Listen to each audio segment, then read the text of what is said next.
My name's Lisa Harrison, and today I'm talking again with Bill Brockbrader, aka Bill Wood, and for the first time, Eva Moore. So welcome both of you. Hello. No, thank you. Nice to see you again, Bill. Nice to see you. It's been a while. It has been. You've been busy. Oh yes, busy is my middle name lately. Now, I feel like I need to preface our whole talk today by getting something out straight up, which is intention is what's more important to me than anything. And I believe in your intention. I think that you honestly believe that you are doing the right thing and you believe in the information that you are sharing. That is not what I'm here to challenge. What I think we do need to do is challenge, dissect, pull apart the information itself to help everybody else try and come to grips with what you've done, which is flip Obama on his head, essentially. Yeah. And there are people out there who are convinced that this guy is nothing more than a shape-shifting reptile, part of the cabal, and you're not going to change their mind. Yep. There are people who have been on the fence about him for some time, and there are people who have been following, say, channeled information for a long time, who have been saying from the very beginning that he's some kind of light worker in the pit, and he's doing the work that's necessary, and everything in between. So, Yep. and I know that I can't possibly think of all of the questions that those three camps are going to have. Good luck. Yeah, I couldn't, but I just have to go at this from what came to me through watching your what's about an hour and a half announcement. Yeah. And let's look at the presidency in general to start with. I think anybody who's done their research into the cabal and into the Illuminati, into the presidency, would have a pretty good argument that every president since Kennedy has been a puppet for that group. And for all intents and purposes, Obama hasn't looked any different, up until now perhaps. And you know yourself that they've had technology that has allowed them to look into the future and identify potential presidents and get hold of them at a very young age. So the bit that I found the hardest to come to grips with, everything else to me is feasible, but this was the bit that I had a real problem with, was that Obama was somehow just a guy who wanted to change the country and went into this role naively, and once he got there realized it wasn't going to be the way he thought it was. If he is a good guy in the pit of darkness trying to sort of weed it out, then the only way I could accept that is if he knew exactly what he was doing from the beginning and knew the job he had at hand. I can't get my head around the idea that he was naive. When you look at his history, the people who are, I mean, he's absolutely surrounded by the same people that were in both Bush administrations. I can't see him doing this naively. Is that really the impression that you were given, that he approached this whole thing somewhat naively? I think he was a bit naive during his campaign. However, it seems pretty obvious that once he reached the presidential office, he became more than well informed and started to kind of twist things around with what he was going to do. Now, let me point out one thing about something that you said about having the ability to look forward in the future and see future presidencies. I do agree with that fact. However, I think everybody will admit that all the information out there, everybody corroborates that Looking Glass and all forward-viewing technology was discontinued some time ago. So now the paradoxes and timelines are playing out without any ability to look forward and see what the possibilities are going to happen with any changes. But didn't we have Hillary look at it, and she was able to see 2012? Right, but we're all assuming that there aren't still, millions of timelines that exist, even though they're converging. Everybody wants it to be one thing or another thing, or, there's a personal preference in this whole forward viewing process or looking into the future process. And what people are missing is that the ability was purposely taken away. Or let's say better information is that everybody got afraid to start looking, to keep looking into the future. And it all leads up to this, singular timeline, or, two timelines, as most people like to look at it. But of those two timelines, we're still converging. We're still shrinking down to just two. And the paradoxes and possibilities exist on multiple levels still. And I don't think people can really get their head wrapped around the fact that maybe, just maybe, since things have changed since the last time anybody looked forward, that, a lot of people are guessing and trying to manipulate things because they saw the inevitable conclusion, and instead of accepting the inevitable conclusion, they want to bury their heads in the sand and keep fighting for the possibility that they see as timeline 2. And yet all the conclusions that were drawn up until the point where they stopped using the technology drew down to what appeared to me as timeline 1. So this is just another attempt, and back when I spoke with you in February, it was the same story. But this is another way of, the people that are in the know, the people that have the information, to deceive themselves into believing that timeline 2 is still possible. And I admit, timeline 2, the possibility will exist right up until the very end. But well, see, I think it that's comes down to that choice. Right. I think that's where everyone's head is at, is that all of this talk of mass arrests and Obama, that it's a very black and white situation. It's either exactly what people are saying it is, it's the takedown of the cabal, or the whole thing is a propaganda campaign to fool people while the whole New World Order regime is brought in. There's no black and white, there's no grey, there's no middle ground. It's pretty much one or the other. Right. And go ahead. I would love to get your perspective and talk about the fact that right now all Bill's done is brought forward information as a messenger. And I mean, there's been this program that's been replaying with the advisor, the scientific advisor to Obama. Mm-hmm.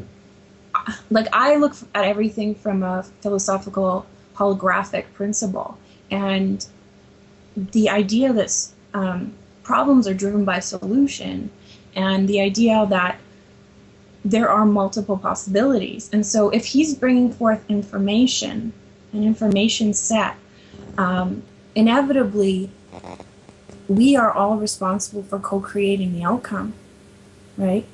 And his intention, I think, we need to make this clear, because I think this is what a lot of people get hung up on too, is that his intention is not to tell people who to vote for. His intention is to give them information for them to discern with, in the hopes that when the arrests start to come forward, that if there is a bunch of rhetoric being pushed of fear, that people have a little bit more inside information that there may be a bigger person. Yeah.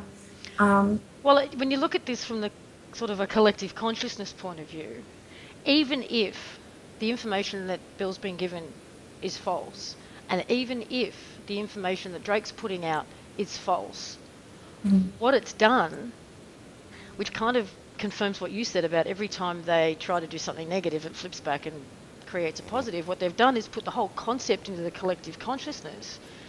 And if we focus on that, we can, in fact, bring that about, even if the whole thing was rubbish to start with. So that does support. Or you can look at it from a different perspective and see that the seeds of possibilities have been planted and are now sprouting.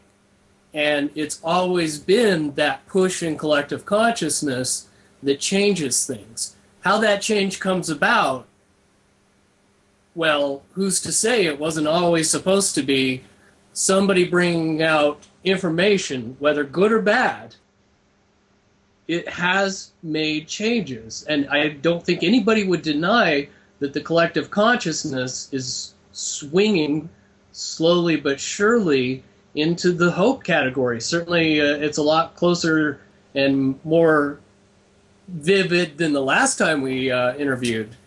And I really do see that people are seeing the hope. Now, I'll give you a different perspective on it. Back in February, when I was talking about what I was talking about, none of that information has changed. And it's all still relevant and true. Since then, another individual has come along and on a very parallel path, unbeknownst to me or Drake, has pointed another level of consciousness to the direction of possibilities. Who are you speaking of? Drake. Oh, okay. And so when Drake's information came out, the consciousness level went from, Bill's a disinfo agent to here's the possibilities once again, but nobody ever really put two and two together of, Drake and Bill seem to be saying the exact same things because those that didn't hear my message or hear what I was trying to say the first time heard it the second time with Drake and then elevated their consciousness. And now there's a palpable momentum that people are really beginning to gravitate towards, and it's really shifting. And now the pushback on that, as there has been a massive effort to corrupt that movement, and I think that right there is the biggest demonstration that collective consciousness is shifting. Because the pushback wouldn't exist if nothing was happening. And every time there's been some momentum shift in the past, there's been a level of Equal pushback. and opposite, yeah. So now we're at another turning point in the two timelines where it's either going to go back to timeline 2 and stay there for another little bit, like it did when I was first putting out information, or we're going to overcome the hump and jump into timeline 1 and stay there. And, we only have somewhere in between, 15 and 35 days to find out what happens, because according to my information, it's got to happen, sometime between June 5th and June 10th. Otherwise, the window closes again. For me personally, Mm-hmm. my view of Obama has been that he is just another puppet. That and up until recently, there was no question for me, but there's been a question mark over his head for me for a couple of reasons. The first one was when he gave Interpol more power and scope within the United States. I thought that can't be good for the bad guys. What's going on there?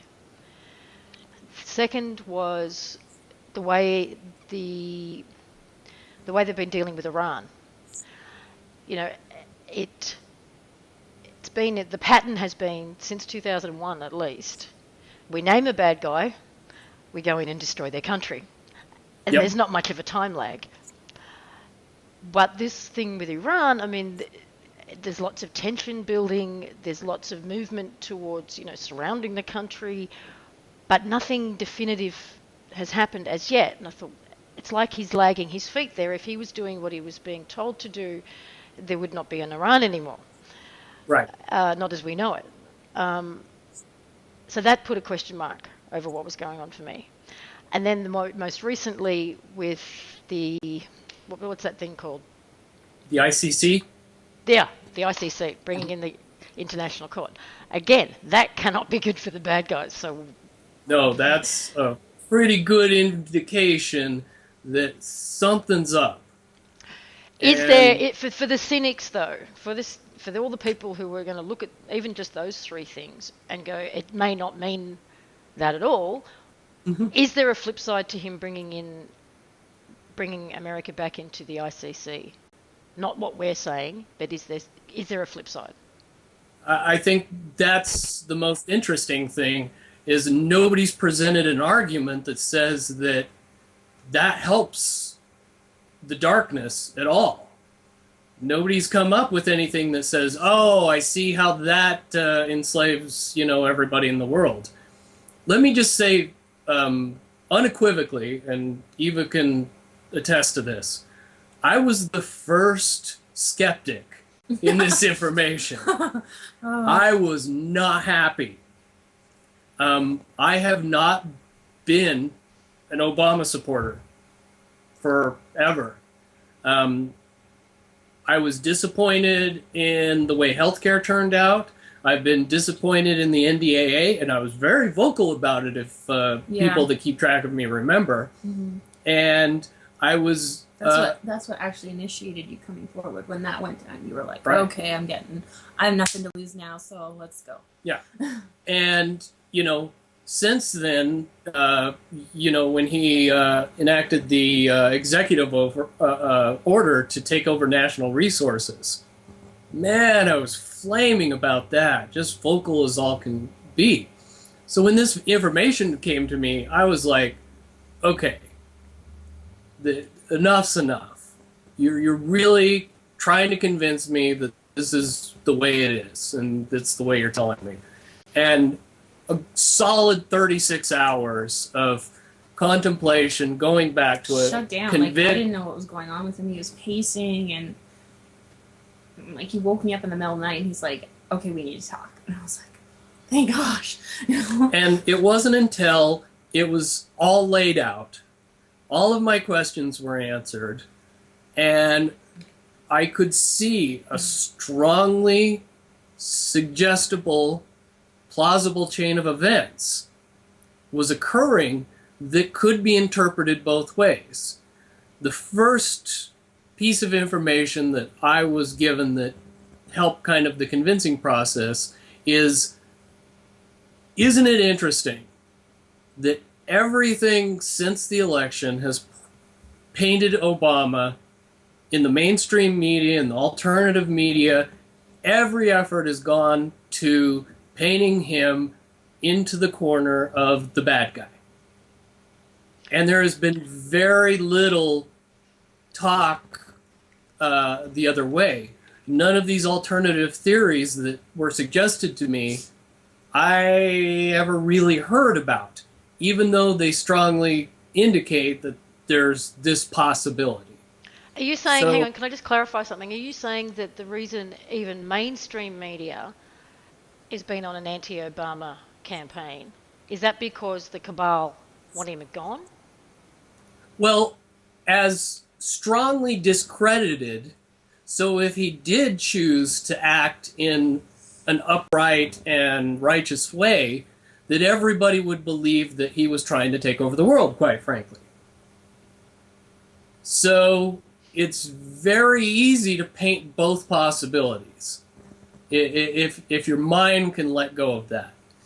And consider the source, right? The sources that it's been coming from. Now, there's some very specific examples that were given to me. The healthcare system, Obamacare. Now, most people don't pay attention to the fact that the mandatory individual mandate was installed by the Republican Party as an amendment to the original bill proposed by the presidency. And that system was dismantled and corrupted and changed multiple times. It went back from the Senate to the House, to the Senate to the House. And in the end, everything everybody hated about it, and the thing that the Supreme Court is talking about right now, wasn't Obama's original plan.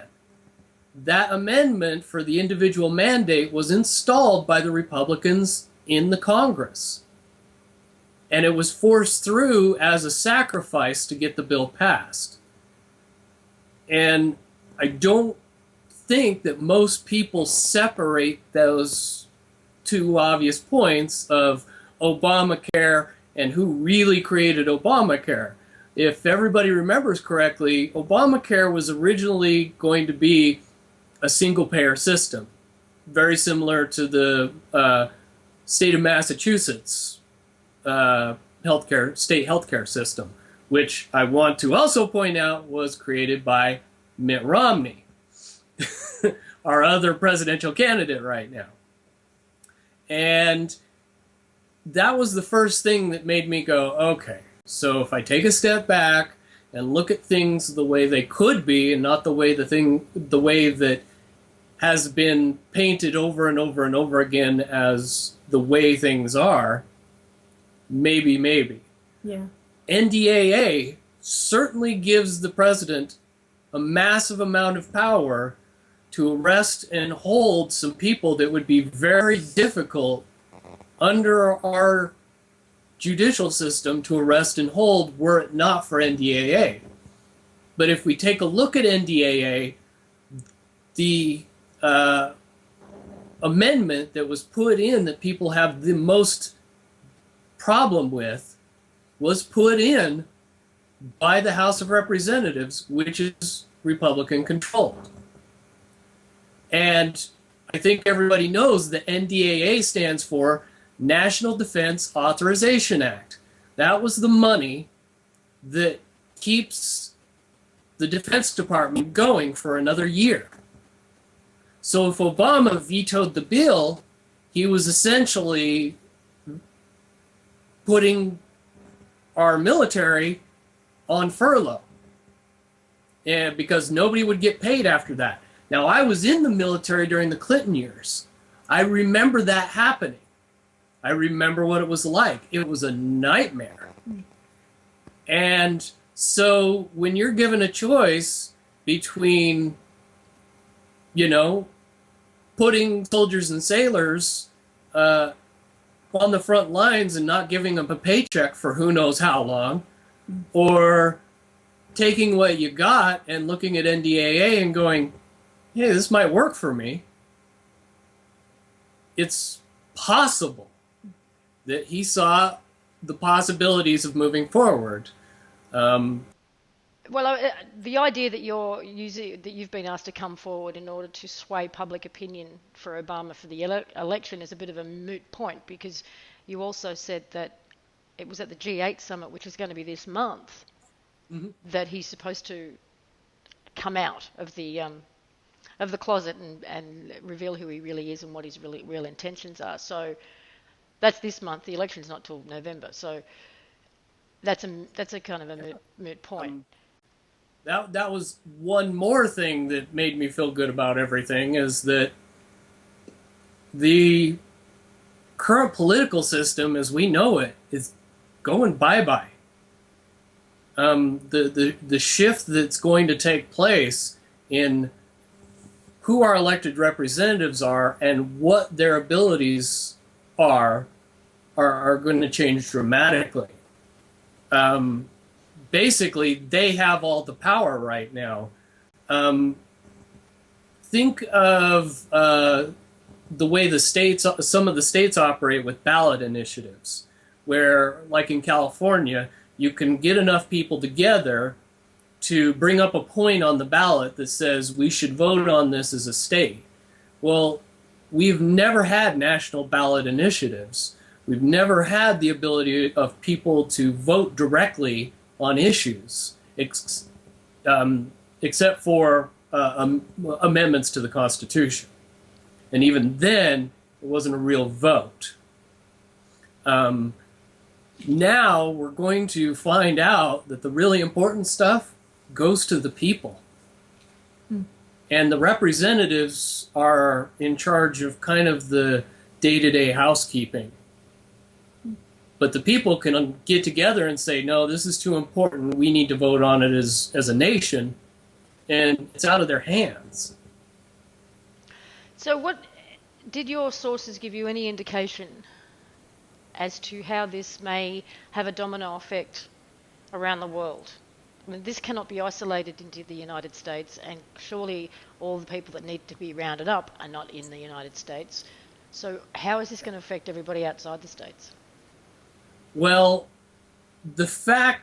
I think nobody would disagree with the fact that the United States has been kind of the safe haven for the people that would do the most damage to the world. And certainly this country, I can assure you. Yeah. The Federal Reserve has been at the core of the central banking system throughout the world.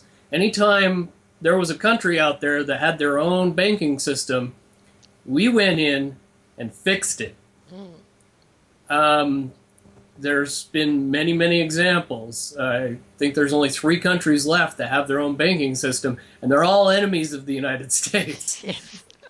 And Iran is the latest example. Cuba, well, we cut them off a long time ago.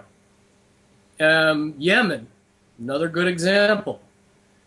Before that was Libya, before that was Iraq, and before that was Afghanistan. So you can see that every time somebody has their separate banking system from the almighty dollar, what happens? Now, we've had lots of wonderful reasons that we go after people and different countries, but it all comes down to each and every country that we've invaded in the past 2 decades has had the same similarity. They had their own money. I don't think there'd be too many people to argue that going against the cabal is bad for your health, whether it's as an individual or as a nation. And this is why another big question about Obama. I mean, he must be feeling safe. For whatever reason, he feels safe enough to do what he's doing. And I know that you said that the recent so-called sex scandal in Colombia was actually an operation to round up the Secret Service agents that are around him that could do him harm, who were there to supposedly... And the military officials. There was military officials involved in that, sex scandal as well. And that kind of, all those details kind of got swept away when you put the word sex next to the problem. Mm-hmm. And I'm going to say, it's not this way in Australia, because I've been to Perth, and I know, but if you say sex next to anybody in America in the news, it washes away any kind of need for evidence. Mm. I will give one very historical example. President Clinton was being investigated for shady financial dealings in this real estate project that him and Hillary were involved in. It was determined that there was no nefarious behavior in that, and all of a sudden the scope of the investigation was opened up to, this Monica Lewinsky thing. And a little bit. And after that, man was being impeached, not for his shady financial dealings, which proved invalid, but, quite frankly, getting a BJ in the Oval Office. Well, I'm sure he's the only one who's ever done that. I'm sure. Well, I'm absolutely sure. That's the thing that's really important. It goes back to the first interview I did with you. If people search up Kay Griggs, she talks about how her husband was involved in dirty tricks, and he would come home and express how sexual coercion was used against military personnel and encouraged in these young men coming in right off the get-go. And the ones that would participate in, alternative or, extreme sexual experiences were the ones that would advance because they had something to hold against them if they ever decided later on to, come out with this key information. Look at Arizona Wilder's book where she talks about Bob Hope and Kissinger and how, they used her to actually, Kissinger put in like an altar in her that would actually act against Bob Hope to bring information back to Kissinger. They would set up parties where they'd invite people with the same sexual preferences and get them to do things, and then, they had them, right? And now they can move forward politically. Then you see Bob Hope and Marilyn Monroe, and they go to all these bases all over the world, right? Who's the other girl? Kathy O'Brien. She talks about very specifically Cheney and Bush Jr., Sr., she talks about Junior being, programmed and tortured, and that she has compassion for Bush Jr. because he was not really treated very well. And so there's all this stuff that goes on that the public doesn't get to see. And, all Bill was trying to do is say, there might actually be some hope. Yeah. What do you know? And people are just like, I'm not voting for him. And it's like, no, that's not what this is about. Trust me, that was one of the real positives in all this was, basically the information I was given is that, he's okay with throwing in the towel in 2012 and letting the new system take effect because of what's happened to him. But we've got a time frame here, haven't we? I mean, things are going to be apparent one way or the other between now and the middle of June. Oh yeah, this is the window. Mm-hmm. If the window closes and nothing happens, then success on the people who we don't want to succeed. Because the biggest concern people have is that they're being lulled into a false sense of security so that when they see military and the police forces walking down the streets, they won't fight back. And my argument there was you're not going to be finding military and police force in suburban streets walking amongst 3-bedroom modest houses looking for these people. If you see them there, to me that's a problem. That's not where you're going to find them. And I don't mean to contradict you, but the military is going to be key in the changes that are coming into effect. Because I think it's easy to present that. Look at Rodney King. So when there was an exposure of an injustice, people felt validated enough to react in a way that was destructive. And so I think what Bill's saying, if they are in presence, perhaps, go ahead. Well, more to the point, the individuals that wanted to take advantage of that situation and encourage it came out in much, much greater force than the people that were upset by that situation. So they dressed up. So they did that in Toronto. They rioted during the G20. Yeah. And it was actually undercover people who were dressed as, like hooligans, right? I've seen the evidence where they put so-called protesters in the van and then drive them around the corner, and someone's videoed the whole thing and they let them out. Or you've got protesters and the police supposedly having a scuffle, and they're all wearing the same police issue boots. You get that. That's happening with all the Occupy movements. It's we get that. Yeah. That's the latest example is that all of these groups have been infiltrated, and anytime there's violence and disruption, it doesn't get pointed out that these people that caused the violence and caused the disruption never had anything to do with the movement up until the point where the violence started. Infiltration brings up a point, though, because I think this is the hardest part that people have, at least those ones who are talking to me, with the Drake information. Mm-hmm. It's because Drake said that in the 70s he was actually shown a document, it was this big, that outlined the whole program, the whole plan for taking down the cabal. Mm-hmm. Knowing how infiltrated every aspect of government, military, secret service and whatever is, How could something like that have been kept secret for 4 decades? And then why expose it now, right when you're on the verge of actually implementing it? That's the good question people have. Right, and it's a twofold answer. Okay, how do you keep something secret that's seemingly unbelievable? In an environment that is so infiltrated. Right.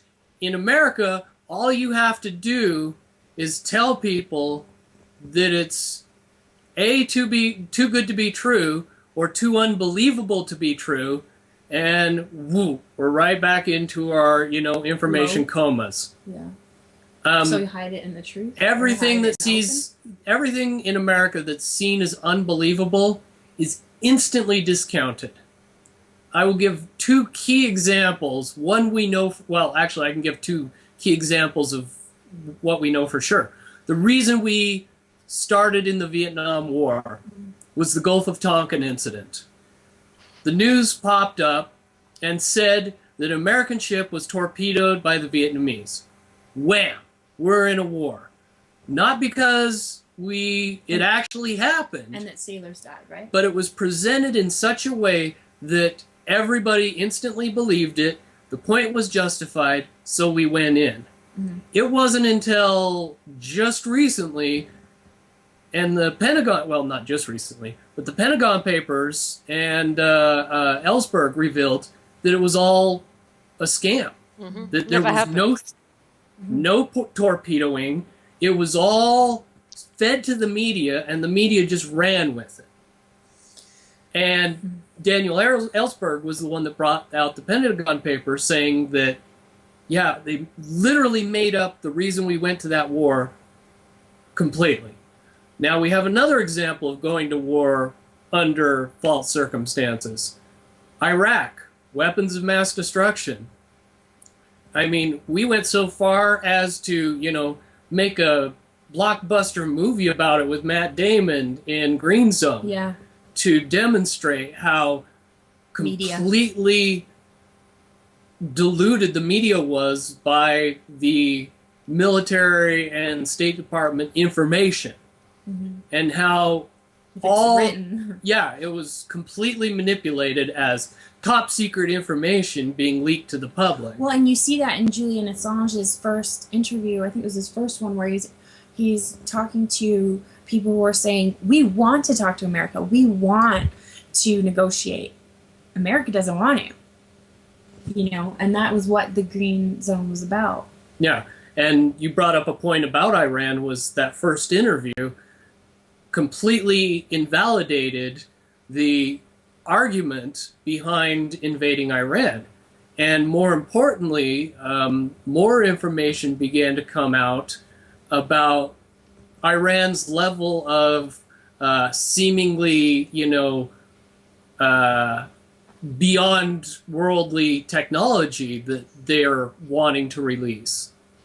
And I talked about that again in my third interview with Carrie Cassidy. And she quelled it. She said, she I smashed talked to him. it. Oh, no. But this is Keshi, yeah? And he's the one who's just... And I very much brought up Dr. Kesh's website. And she's like, yeah, I didn't talk to him. He's no. And several months later, the information that I was given about Iran seems to be backing itself up. And ironically enough, it was Project Camelot that brought the information out and backed it up. Now, I've had some problems with information that I was given in the past, but when it works out like that, you really have to, give a nod to your source and say, okay, you guys, that was cool. So I know that he recently presented all of the foundation's technology. He did demonstrations to, I think it was all member countries of the UN were invited. Yeah, the G20s. What's happened as a result of that in the US? Because, you're not hearing about it apart from a couple of outlets in the alternative media.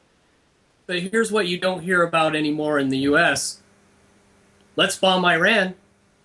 Now, the information has gotten out, so if we did bomb Iran, this story would go out like gangbusters, and everybody would instantly question the real reasons behind it because it seemingly validates everything that's been said. And so I'm this just going to information, say... let's just, for anybody who doesn't know, Keshe Foundation, the technology, when he's talking about free energy, he's talking about space travel, he's talking about teleportation, it's there, it's the done deal, isn't it? Magnetic resonance theory, arc reactors, information systems that are seemingly, well beyond our current technology capacity. He's got the gambit. And honestly, the world should have just been flipped on its head. But it hasn't been. Should. Yeah. But because Fox News and MSNBC and CNN aren't putting out this information, they just politely don't acknowledge it. The vast majority of Americans are blinded by their television sets. And that's where they get their information from. And I'm sorry to say, but I think Americans are still the highest percentage of worst offenders when it comes to... I won't believe it till it's on TV. Right, lapping up everything that they're told in the mass media. I know from my experience in other countries that people are much, much more aware of the fact that American news programming is mostly white noise garbage that keeps us from finding out any actual information. I mean, the Today Show is mostly made up of, what star is doing this and what Hollywood actor, got arrested that day, but nothing really real. There's something, if you've been to this country, you may have had a glimpse of it, but there's something about the Australian psyche, which is very different. And a friend of mine just put it to me that we have a clarity of objectivity. Yes. We have really strong bullshit meters. I agree. And I'm sure it's to do with our geography. We almost feel like we're on the outside of the planet looking in. Mm-hmm. Because everything is just so far away. And we're so influenced not just by American culture, but by English culture, by European culture. We get it all. And Asia, for that matter. So even though our kids start off with an American accent, that's the Aussie one kicks in after a while. I mean, the only place I've seen more Australians than Australia was in Thailand. So yeah, we've all been there. So we have a tendency not to get as invested in the information, and we can be objective about it, I think. But I can also understand why Americans are more invested, because you guys really are on the front line of this. We're not feeling it. It's all happening over there. So, but we still got too much of the population who if it isn't on the 6 o'clock news, that it isn't happening and it isn't real. I mean, we get that. We've got that. So I completely understand. Inspirational as well. One thing I don't know if you're interested in going into or not, but one thing I would like to bring up is in regards to Drake and Diatra, we are behind them 100%. And can you speak up a bit? Oh, sorry. I'm just saying Bill and I are behind Diatra and Drake 100%, and we understand that they have a lot on their plate, and they kind of have come out of the chute just recently, and they're getting bombarded now with stuff, and you can see that in evidence of reaction to Drake towards Carrie, and then all of a sudden today there's an apology issued on the Facebook group saying that perhaps he jumped the gun. We're kind of having some issues there with them, and you know what, it's okay. They can bet us out for as long as they want. Our intentions are pure, and like we said, it's just information we're bringing forward. We'd hope people wouldn't succumb to divide and conquer mentality or shoot the messenger mentality. And we completely understand why people would have an adverse reaction to this information. We took that into consideration ahead of time. but Bill felt his source was reliable enough that it was worth the risk. And I believe that, Drake may have been too busy to understand Bill's full history, and perhaps somebody may have presented some information that Don Shibley has, attacked Bill with in the past. And it's, things that Bill has tried to address openly. And people, if they are diligent and go through the many interviews, he has addressed all of these issues openly. So I feel it's kind of Drake and Dieter are kind of in a, coming out of the gates, and it's like bam, bam, bam, all this stuff's coming at them, and they're trying to stay focused. Mm-hmm. And that's, that's the priority. And so we're okay, and we support them, and just do what you got to do, and we'll be okay. Yeah, and go ahead. Oh, I was going to say, when Drake came out on the scene, were you able to, through your own sources, confirm for yourself who he is? Yeah. Yeah, we know who vetted him. I am very, very good friends with the person that, if everybody remembers in the David Wilcock interview, he said that his source vetted Drake out and basically said that, he was the real deal. And ironically enough, a lot of the information that I was going to attempt to release initially in the third interview with Carrie Cassidy got quashed and pushed under the rug because I spent the entire time answering questions that were insignificant compared to what I was trying to really get out and talk about.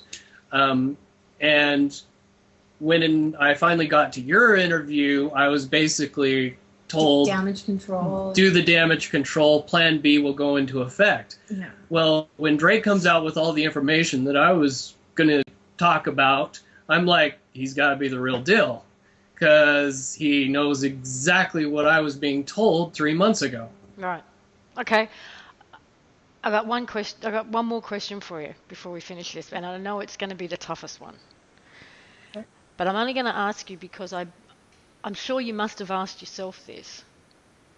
Mm-hmm. But I feel like it's a do or die kind of question, so I don't know. Let's look at the fact that we know that the Cabal have the ability to plot and plan and scheme years, decades, possibly even centuries in advance. Mm-hmm. Okay. Now, your source came to you about a year ago, yeah?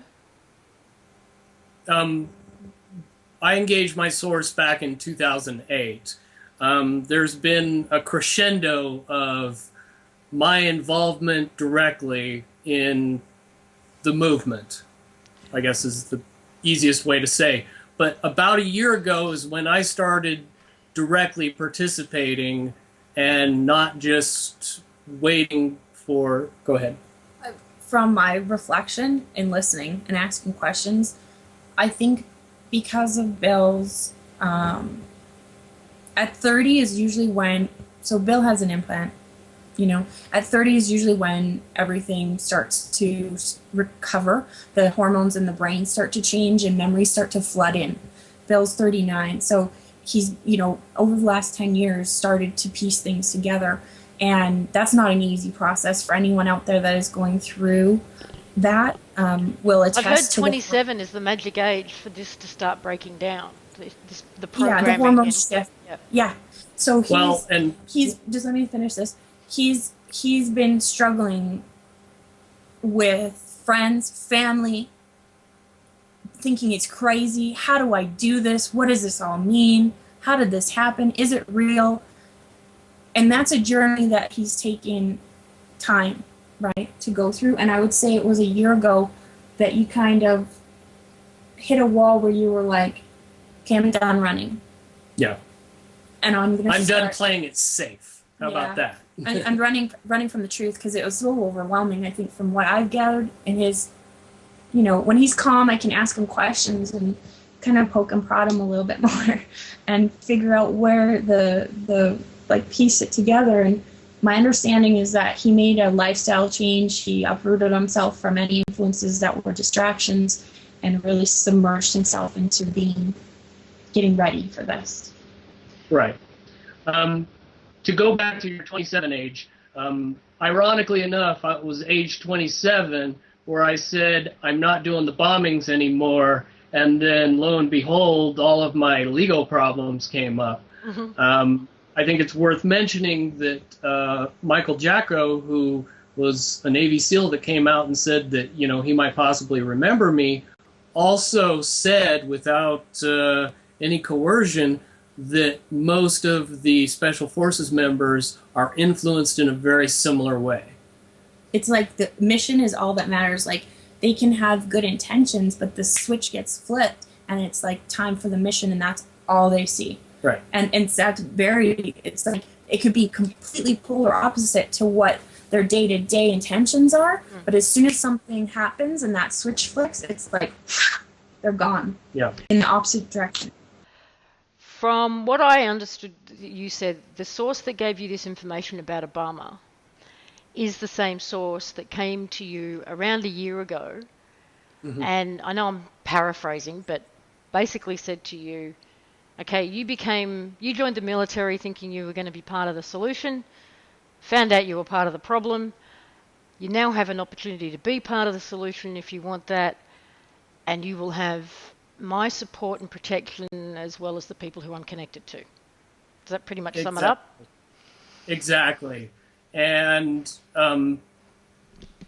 you know, just over a year ago is when that happened, and immediately after that is when all of my, you know, real problems started, and the consequences really manifested themselves.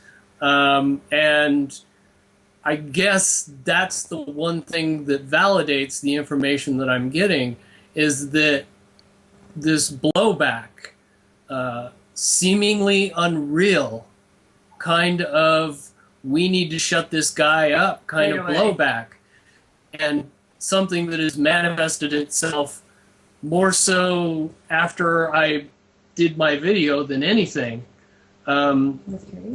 With this latest video about Obama has been the one thing that validates it to me that I must be saying something that really bothers people. It's like, well, here's my question, and I'm really hoping that you've asked yourself this already.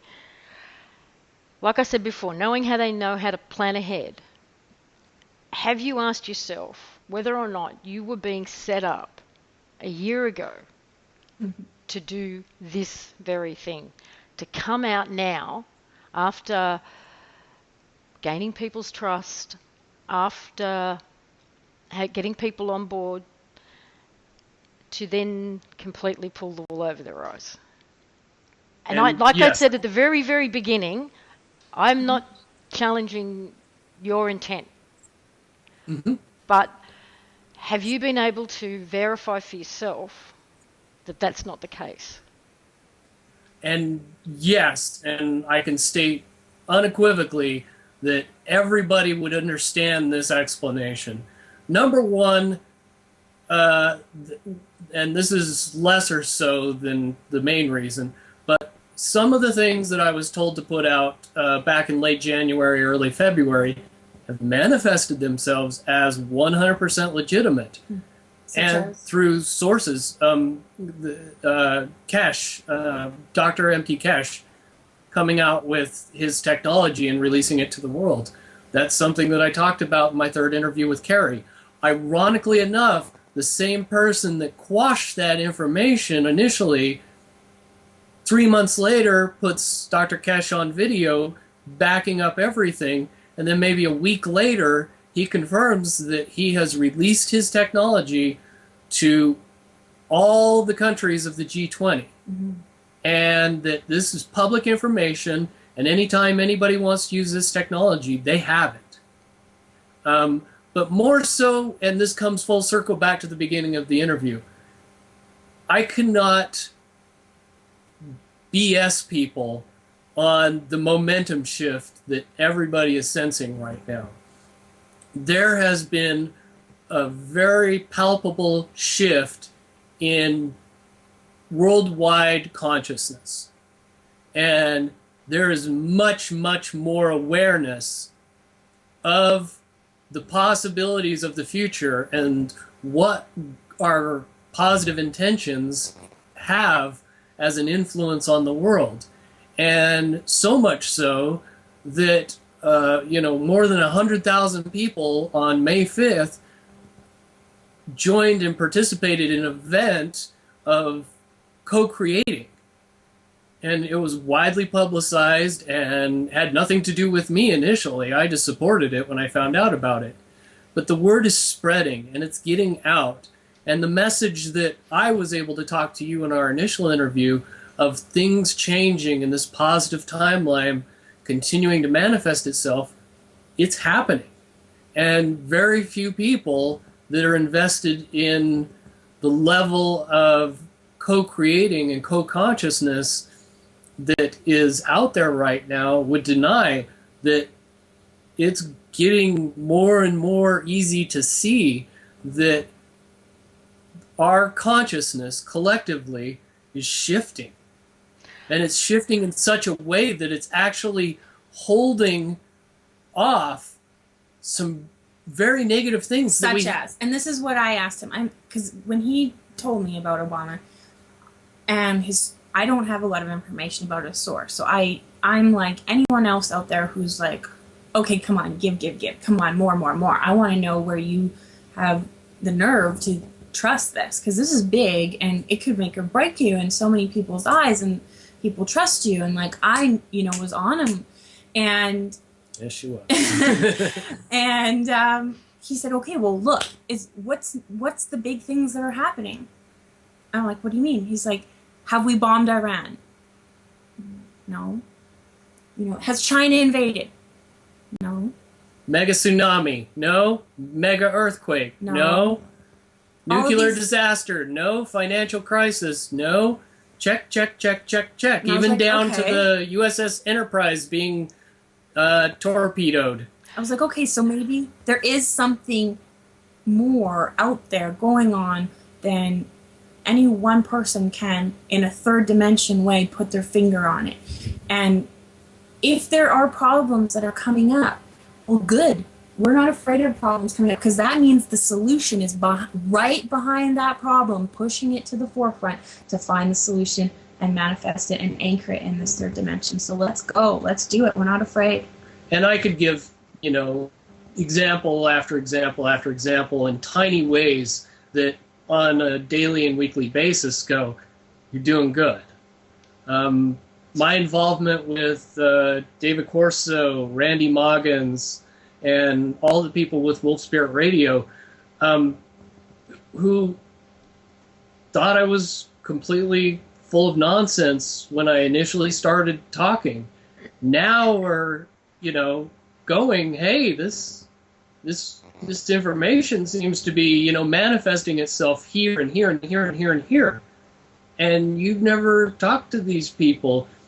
But when people hear these seeds of information, something grows inside. Well, and one thing might correlate to this consciousness shift that he's talking about. Who is the person that it was Moore's Law, and they said between 2013 and 2016, Moore's Law would finally break down, which is?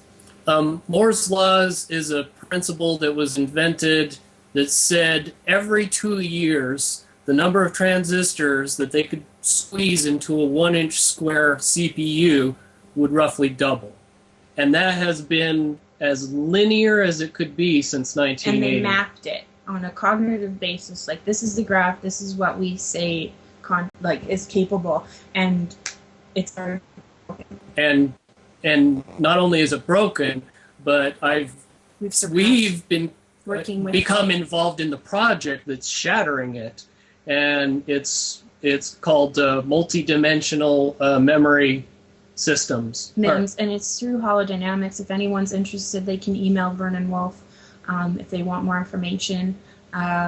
He's holodynamics.biz or holodynamics.com, And this man is a genius. He's the one that, gave me that whole foundational premise that every problem is driven by a solution, and that the implica order, there's order and chaos, there's chaos and order. It's, a multidimensional universe. The solution wants to be found. The solution wants to be implemented. So somehow a problem is manifested in order to find it. Well, it can't create a problem cannot be created and manifest without the solution already be present. Whether or not we as a collective have the presence to shift our focus and go, okay, where are you? Where are you, solution? Because it has to be present. One and the other are coexistent. There's no way a problem that's really, really big can manifest without the solution that's equal and opposite being present as well. And another really good example that's very tangible is 9/11. In 2002, right after the incident, I would say the vast majority of people, if you were a 9/11 truther, you were crazy. Mm. You were tinfoil hat wearing crazy. Now, in 2012, there is more consciousness and more information about how impossible this chain of events that occurred is, and it's stretched out into mainstream media, where most Hollywood actors, most information news sources will not stand up and say the truth about 9/11 has been told. Most of them will stand up now, and I mean this is including Fox News, will say there's questions that need to be answered. Even Geraldo Rivera said if there's 1,300 engineers, physicists, and demolitions experts that stand up and say these 3 buildings falling down is impossible, then maybe there's something to that. And so where it went from being suspicious of the official story, you're a fruitcake. Now, if you believe the official story, you're a fruitcake. I mean, you're a naive sheeple, as people like to label. Right, and the fact that the label of people being called sheeple has come out in the last 2 years is another manifestation of a reality that we are aware that we're being flocked and herded, and the information can't be real because these things continue to manifest that prove the original information bogus. Right now, I think what is most important is Bill's put this information out there. Do with it as you will. Discern for yourself. What we want to do is encourage people to stay focused on the big problems. And what are the big problems out there? Well, Fukushima. The fact that we have technology that is not being implemented enough. There are arc reactor technology there that could, easily and readily be implemented with the right funding. Vernon Wolf, again, from Holodynamics, has the technology. It's been peer reviewed. They're just waiting for the funding to come in to build this arc technology underground. It's a remediation park to basically recycle materials, including toxic waste, outside Cottonwood, Arizona. And, there are these things out there. That's a big problem. We need to focus on the solution. How do we get this going? How do we get the funds to these people like Kesh? How do we get these things implemented? That's the big problem. How do we take care of these people in Fukushima? I think that's the big picture that everybody needs to see, is if we can get past these doubts and these indecisions, and when the world roars up at good information and says, don't believe, don't believe, don't believe, we remember our Wizard of Oz story and hear the words, don't pay no attention to the man behind the curtain, and realize that there are solutions that are just right there. I mean, that you could touch it if you reached out. For me personally, I have a very positive out view of where we're going. I can see where we're going. I know where we're going. Where I'm vague on details is what it looks like between here and there. And So I actually don't believe that, we're looking at a new world order, one world, not in the negative sense anyway, future. Mm-hmm. But when there's absolutely two sides to one world. There is the dark prison planet version that some people want to implement, but there's a very positive version as well, and it's one that I do think we do need to implement in order to move forward. We have to break down national boundaries. We have to become one planet. And a single currency could actually be a good thing for nations to trade. There are, and if every nation was, based on their resources, were allocated the same value, Right. and you wouldn't have 3 cent an hour workers in some countries and $60 an hour workers in other countries. Even the playing field. Exactly. Yep. So I mean, there is to me you can call it, no, you wouldn't want to call it utopian, but certainly a positive version of us coming together as a planet. Mm-hmm.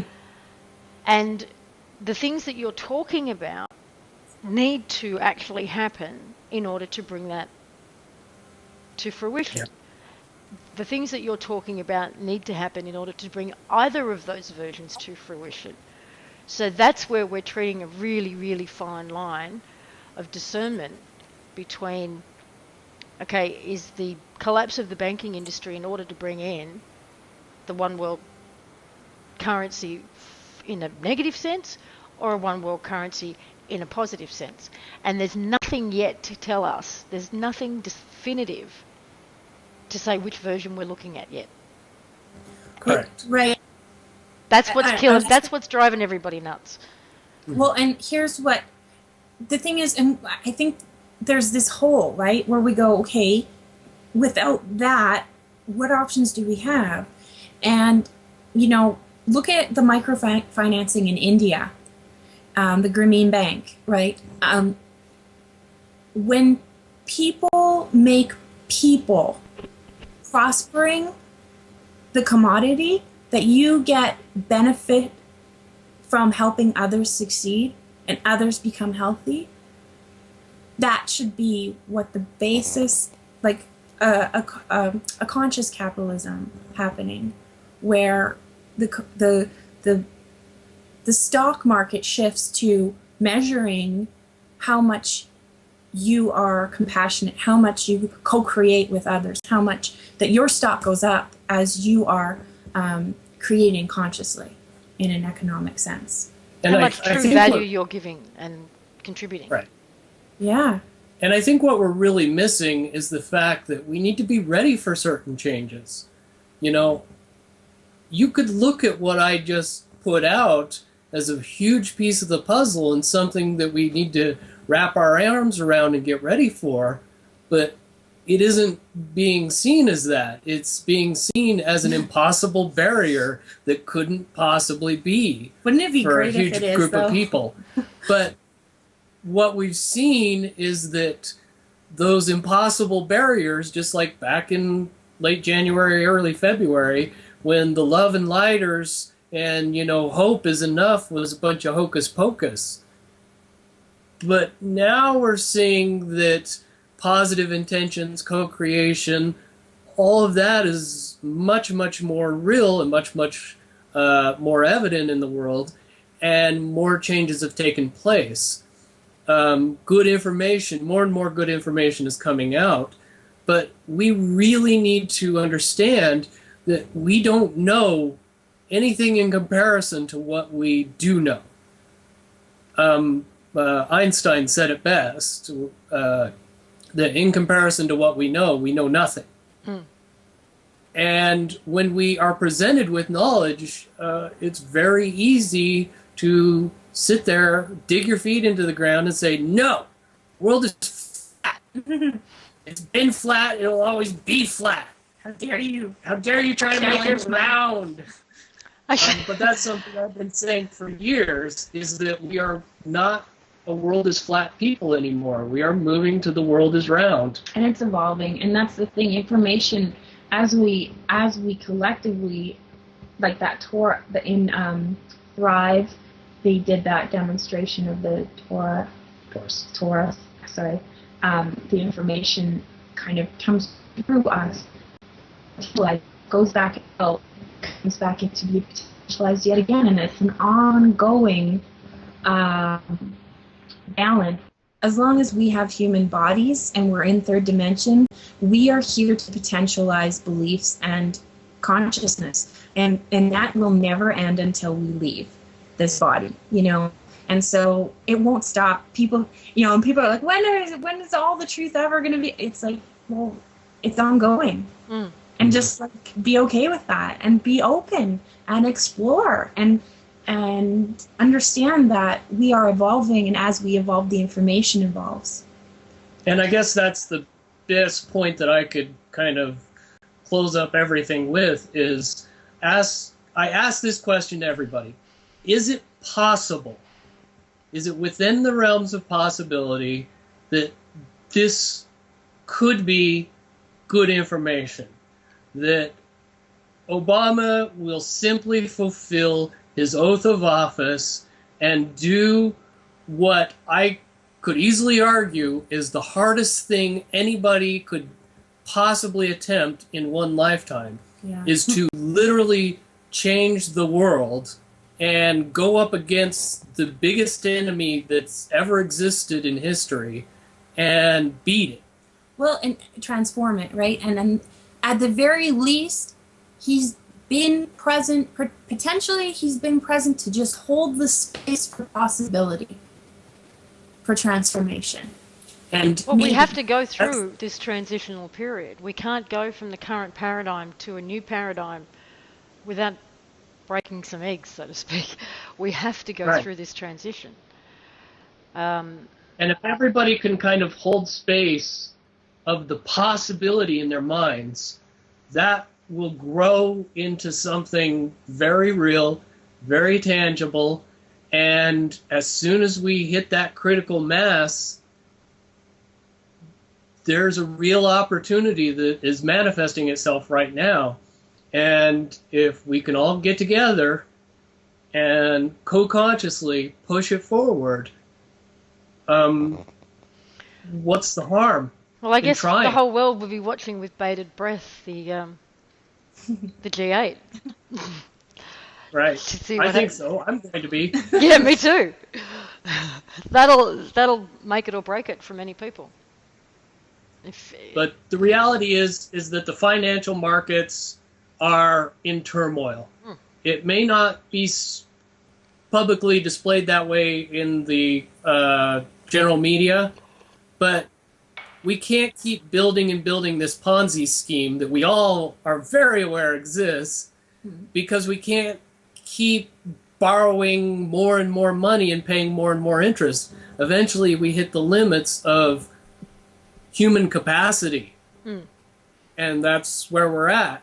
And I would suggest to people that something is going to happen before the financial meltdown and chaos, as opposed to the financial meltdown, chaos, and then something happening. I propose that we get a new stock market that identifies the biggest issues in the environment, environmental cleanup, and the companies go to work to create the best ideas, or actually go to work to put their efforts towards cleaning up Fukushima, towards, poverty, people starving. They're actually, like Danone partnered up with, I think it was the Grameen Bank, and they opened up these little trolley carts, like hot dog stands, where they fortified the yogurt so that the people in the communities actually were getting the nutrients that they needed. But what they would do is turn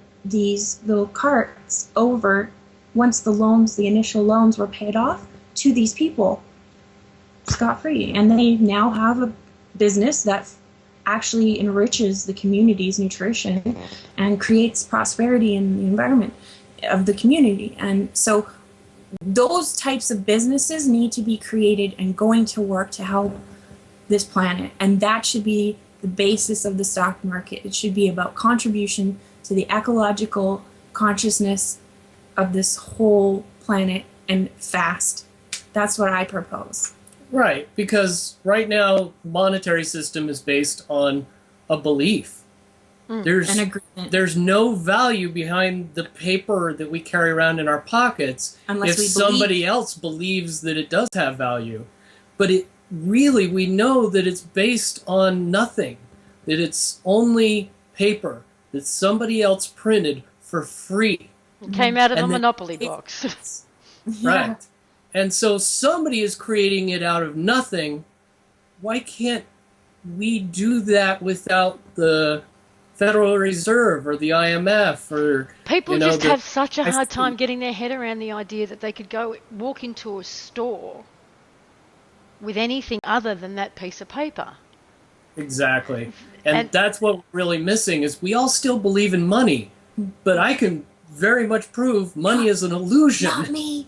So we can really get past that money issue. Watch what happens when all we care about is prosperity. And we don't care about anything except putting our fullest energy and resources and the value that's placed on our birth certificates into actual energy, actual time, actual work, effort that we have in a lifetime into pushing forward the best ideas and pushing forward each other as a race. And I've always said this, right now we're in a society where climbing the ladder means everybody tries to tear you off the ladder, and that's how you stay ahead. Imagine if we all lifted each other up, how fast everybody would get up the ladder. And we miss that. We're still a little bit too confrontational, a little bit too competitive. Well, Well, we're told that that's part of human nature. It's human nature to be competitive. It's human nature to want to be on top. It's human nature to blah, blah, blah. And it's not. When you Right. see that in times of stress and trouble and disaster and whatever, what is human nature is to reach out and help. That's what there comes was to the this- fore. What comes to my mind, there was this exercise I did in a Stephen Covey workshop where everybody broke into groups, and it was like this sheet, and it was try to get the most money. If 2 people in your group vote XYY, then you get this much points. And it was like your group has to try and beat the other group points, right? But then what we understood in the end is if you try to vote your team, if you consciously try to figure out what your team's going to do to vote against them so that you get points, your team suffers. And so it was a really neat way to understand how when you don't work together, I have to find it and demonstrate it because I'm probably massacring it right now, but it was a really great way for people to understand that working together is actually the most beneficial to your personal goal. We are Working together. actually completely codependent. And that's okay. We've been told it's not. And it's why we've become so isolated. Most people don't know their neighbours. They don't know the people in their community. They're not even on very good terms with the people in their own household sometimes. Right. And it actually, I think, is to break down that whole, the nature of how we communicate and our codependency, because when we do work together and we are codependent, we thrive. And that's it. That's all we do. We thrive. Yes. And it's happened many times in the past few months where we've seen the potential manifest itself. And more so now than ever, we are doing something collectively, and the tangible results are beginning to slowly manifest themselves as well. And it's going to just continue to build and build and build. Certainly when we get some big evidence of co-creation, it's really going to kick off. And the suggestion is that, when we get to a point where we're able to co-create a bright enough future, that's exactly when the mass arrests happen, because we are now cognitively Holding aware space. of what needs to potentialize to make those mass arrests happen. Mm-hmm. If we can get behind the solution... Every time you hit your leg, it bumps the timer. Oh, okay. Every time we can get behind the solution, which I have proposed would be the least likely source of the solution, maybe, or, the least advertised source of the potential. Imagine what's going to happen when people see that manifestation occurs, and that all of these possibilities begin to manifest. What will people get on board with next? And yeah, you're touching on something that I don't know, I've been on a kick lately about, which is the collective imagination and how it is a technology. And I think it's probably the greatest technology ever. yes, And absolutely. we've just forgotten how to use it. And Purposefully urged to forget. Yes, and manipulated to forget, absolutely, and manipulated to feed the collective imagination with negative images and emotion. Mm-hmm. But go and read the blog post I put on my website. It's called Come What May. You might get a kick out of it. But it's talking exactly about that, and that's what we're remembering. We're remembering the fact that we are individuals contributing to the collective imagination, and that the reason there is so little information about 2012 from any sources, whether it's Looking Glass or psychics or whatever, is because we haven't imagined it yet.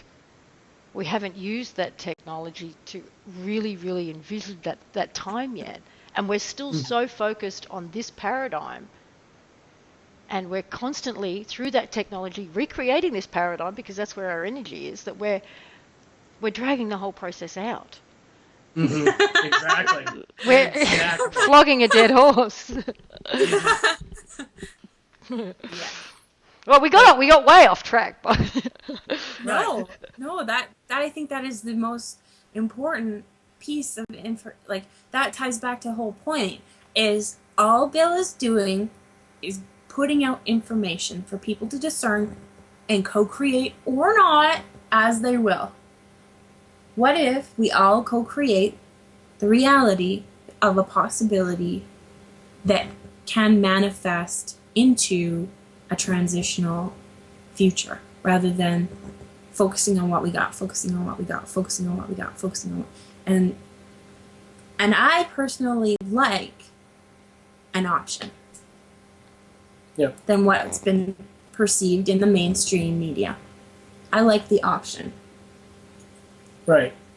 And it's funny that the more and more I talk to people, more and more people are coming forward, going from, it's hopeless, I don't see any way we're going to get out of this, sad, pathetic world that we're in, to, you know what, I'm so done with hopelessness that I'm just going to try hope for a little while. What are you going to lose? Right, and that's exactly it. What do I got to lose to be positive for a little while? Or just open. Yeah. Just stay present and watch potential unfold. Well, I think that's just getting over a fear of being naive, or getting over the fear of being duped, getting over the fear of walking into a trap. Totally understood. And again, that's that old thinking that, that back in February when I was putting out information, that was the majority of the conversations that I was hearing. Oh, he's duping us. He's disinfo. He's lying.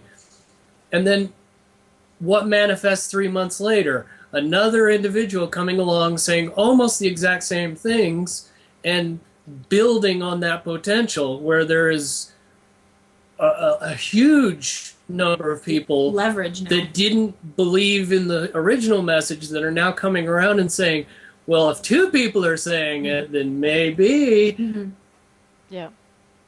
Well, to close, I guess my official stance here is that my jury is out on Obama, and I'll be watching the G8 to see what happens there. That But I absolutely hold a vision of the future that I want, and I know who's in it, and I know who isn't, and I know who's in positions of leadership, if we even need them. I think we will actually get to the point where we supersede all of that. The current government structure will be obsolete.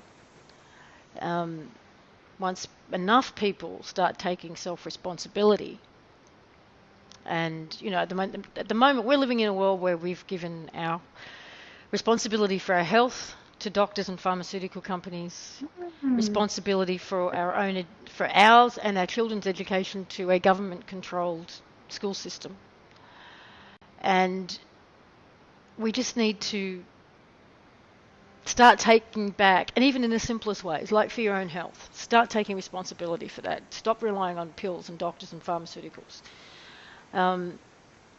Anyway, I could get on a rant, I really could, so I won't. But, the more we get people taking that self-responsibility, the more we don't need leadership, the more we don't need government structure the way it currently is, the more what you were talking about, people will go and vote on all the issues.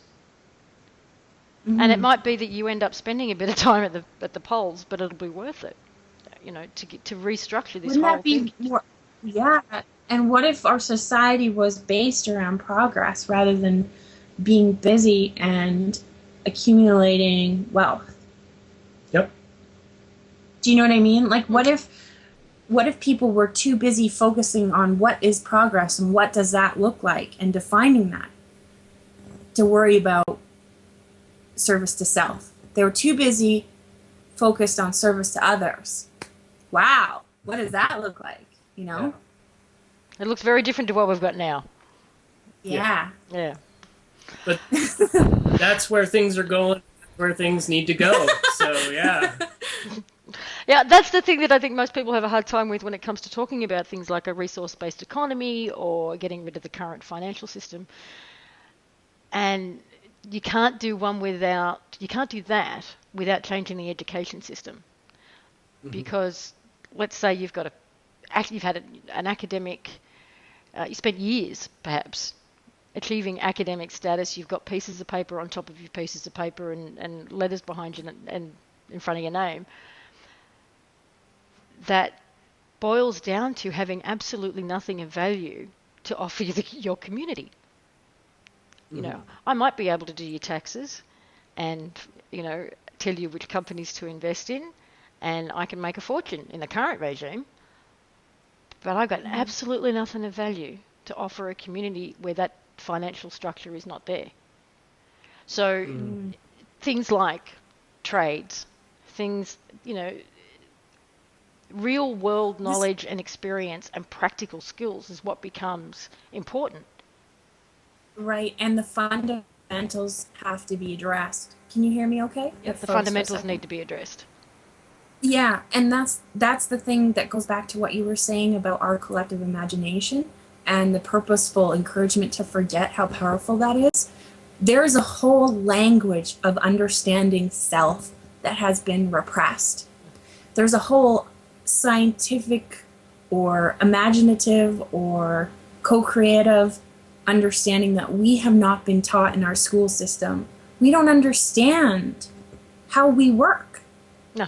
We don't understand what third dimension is. We don't understand this isn't on the agenda in school. We don't go to school and learn about hyperspace or plasma. We don't go to school and teach our children about co-creation and their powers of their imagination. We don't understand the intuitive language. We're not taught to understand it. We're not encouraged to understand it. That could be a revolutionary class. Understanding holographics and human potential. No, those of us with kids in the school system are finding we have to spend more time counteracting what's going on at school. I'm lucky in that I've got kids who, on the one hand, they think mum's a fruitcake every now and then, but they will also, when they come to me with a question, I go, well, do you want my answer or do you want the official answer? And they'll go, oh, give me both, because I want to know what all my other kids, all my friends are being told, you know. Yeah. And I've taught them to question everything, you know, including me, which is challenging, but yeah. No, and that's true. We have to understand that we've been lied to. The fundamentals of who we are and the potentials that we have in every moment to co-create has been suppressed, and there are fundamentals that need to be addressed, and that's another, like Fukushima and the fundamentals of being human. That's my agenda. I don't know. You know what I mean? Yeah, absolutely. So I back you up 100% on the school system, and you know, what is important? How do we define that? And how do we show up? And I think that there's a hell of a lot of people out there who have the right intentions and who have the good ideas and who have the ability. They just need the opportunity. And they'll get it soon. Yeah. More and more people are getting it more and more every day. So, you know, from my perspective, what I've seen in the past 3 months has been an amazing shift. Maybe it's too small to see for the average person, but it's very tangible to me. Well, I want to thank you both. We went off on a few different tangents there, but it was fun. Yeah. It's important. I think sharing is important and underestimated. Yep. Yeah, and thank you for the time. It's been a wonderful, very lovely time spent, because you know, we're at another critical time, and lo and behold, there's Lisa. Well, thank you again, and we'll talk again soon, because this has been fun.